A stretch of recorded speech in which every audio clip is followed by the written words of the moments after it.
May the words of my mouth and the meditations of my heart be acceptable in thy sight, O Lord, my rock and my redeemer. This week, several of us women went over to the Yiddish Book Center in Amherst, Massachusetts. When we were there, we found an interactive exhibit which invited us to read Yiddish stories and then to choose the aphorisms that correctly went with the story. One of the cards read, Xerxes tried all year to get her class to raise money to rebuild a library in Haiti. But the fundraising buckets were empty. Empty, that is, until spring, when Xerxes' own school flooded and the students had to meet in musty tents and read wet books from library shelves. Suddenly, Xerxes' buckets were full of money, enough for 2 libraries in Haiti. Xerxes' best friend Pearl said, I know how to explain it. And there were 3 possible choices listed on the bottom of the card to choose from. And so now I ask you, which one would be the right ending to Pearl's sentence? A drop of love sometimes brings ocean tears. A sated person doesn't believe the hungry. The one God likes, he punishes. Which one do you think explains the sudden giving? Again, 1, a drop of love sometimes brings ocean tears. 2, a sated person doesn't believe the hungry. Or 3, the one God likes, he punishes. The answer is indeed B. A sated person doesn't believe the hungry. Sated simply means to be full. As the Oxford Language Dictionary through Google says, to supply someone with as much as or more of something than is desired or can be managed. In this context, basically a well-fed person cannot understand hunger. For me, this is the perfect definition of Ahasuerus. He is oblivious. He is little affected and deeply uncaring about how his decisions affect other people's lives. First, he calls his first wife Vashti into a banquet of drunken men, and then he just as easily dismisses her when she does not fulfill his wish, aka his demand. Second, he agrees to Haman's crazy plot to kill the Jews. And even if we give him credit for not fully understanding Haman's intentions because of Haman's trickery with words, he still seems quite willing to enslave an entire group of people just because one man says so. Third, he throws his ring and therefore the ability to make royal decisions around like a no-limit American Express card that never needs to get paid off, with little care of what he is endorsing as he hands it around. Ahasuerus is so blinded and buffeted by his position that he takes no responsibility for the swirling chaos around himself. He has no understanding and therefore no remorse for the pain and suffering that he is causing. He seems indifferent to the cost other people are paying for his nonchalant choices. Even when we see him seemingly offended and seemingly acting honorably after Haman falls atop Esther at the second banquet that she throws, one may actually be offering Ahasuerus too much credit, because it is probably more likely that he is simply offended by Haman's overreach for the throne rather than Esther's virtue or safety. Ahasuerus' focus is simply Ahasuerus. He says in that very scene, will he, Haman, even assault the queen in my presence, in my house? And this is likely referring to the custom of a new king taking over, or trying to take over, by consorting with the king's wives and concubines, as Absalom did against his father David in 2 Samuel. It is a sign of dominance and control, kind of like when a dog marks its territory. Sadly, Ahasuerus seems unperturbed by everything that's going on. unless it somehow impacts him in some way. And this is the antithesis of what our faith asks of us. We are called, as part of the Great Commandment, to love our neighbor as ourselves. That is, to always consider how our actions and our inactions affect others, both at the individual and the communal level. And this is truthfully the challenge that we are facing in the United States these days, and I would dare say globally as well.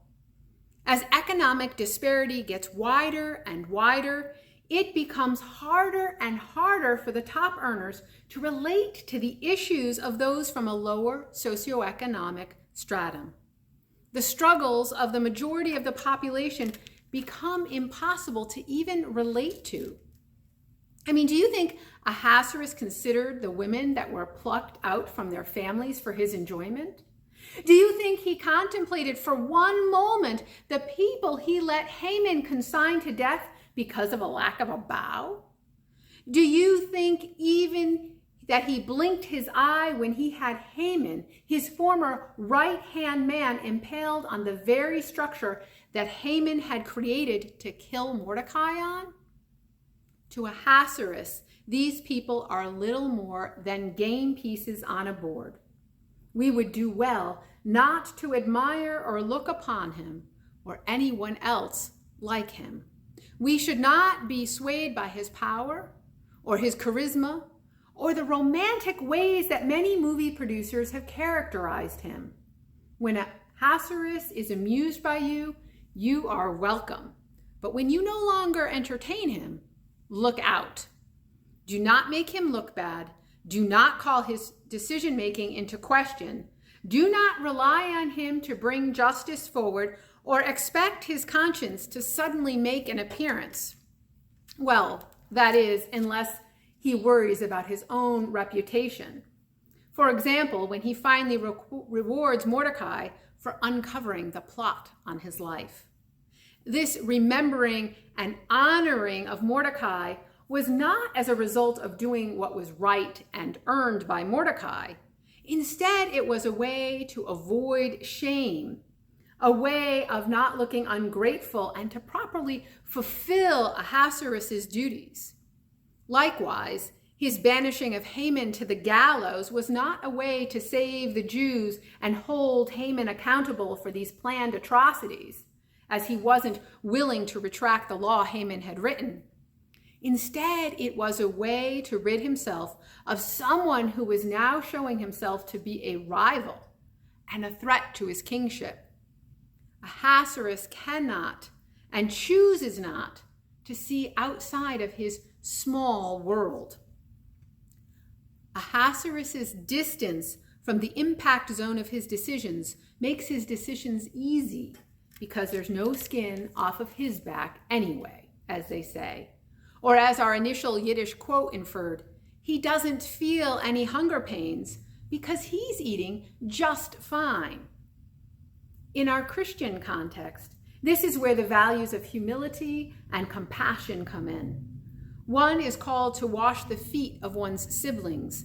One is required to interact with people on the margins such that one understands the troubles and trials that others are dealing with. One is compelled to assess continually where help is needed and how one might offer that help. In humility, you often hear people say, "There, but by the grace of God go I." Generally meaning, whatever just happened to the other could have easily have happened to me.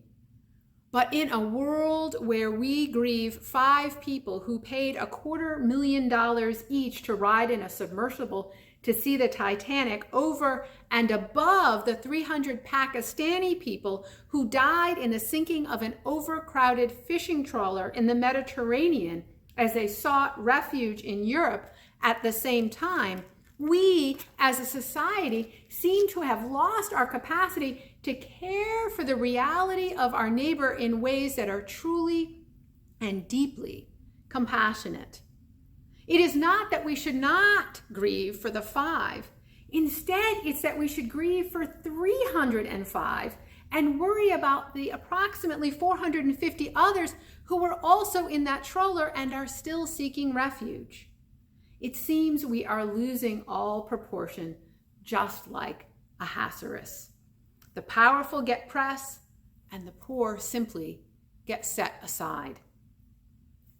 We are in danger of losing our perspective, just as Ahasuerus did, simply by what calls our focus and what falls away from it, and how we allow that to happen.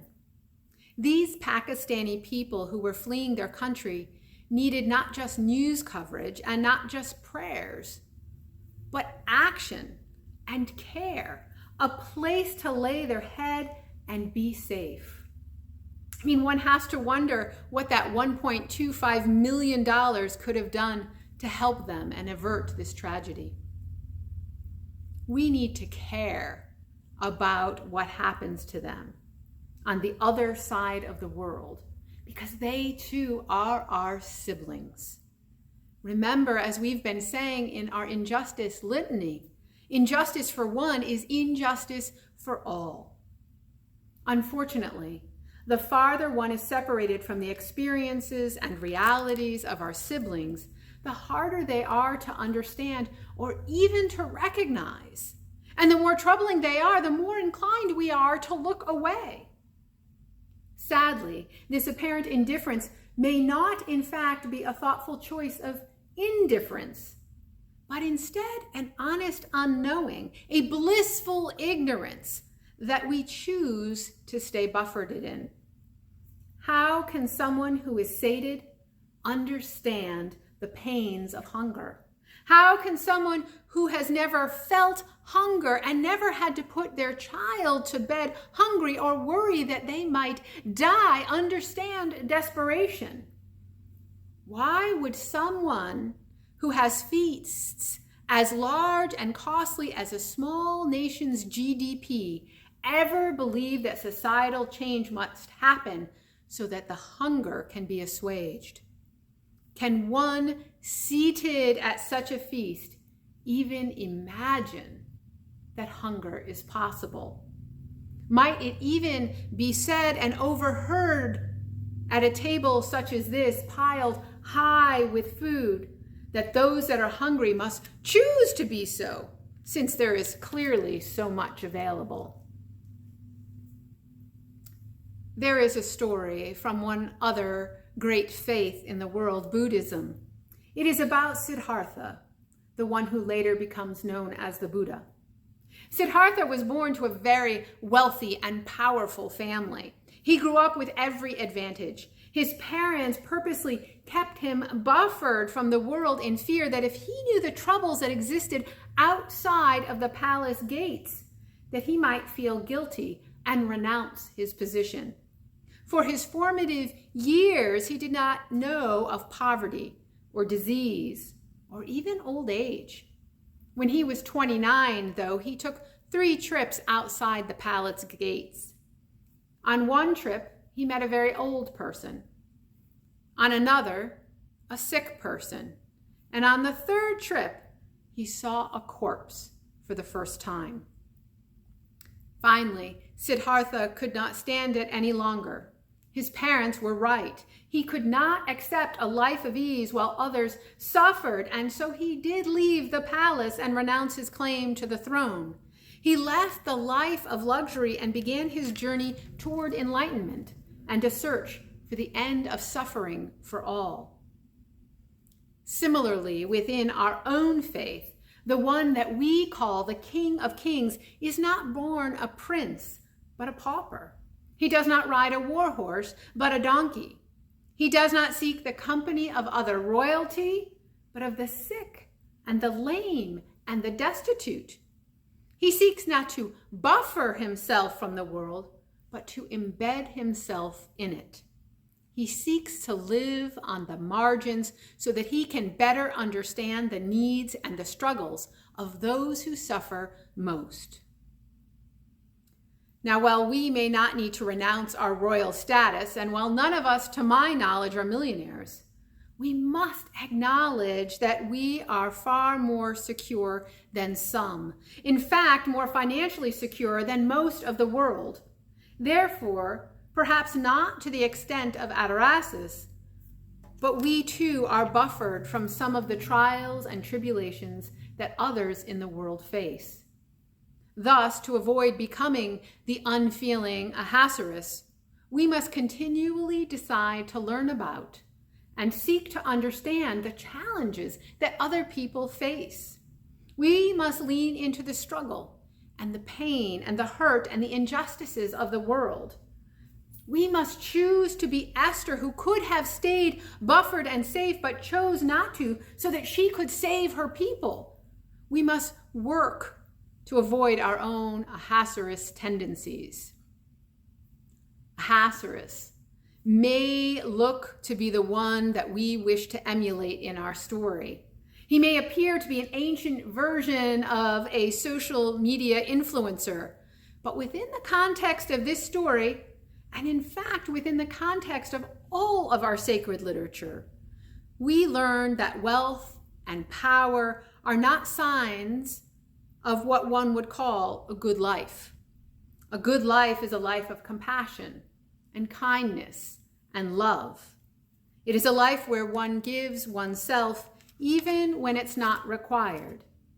It is a life where all life is honored and uplifted, both in ideals and in practices, where we care for each other, not just in prayer, but in action.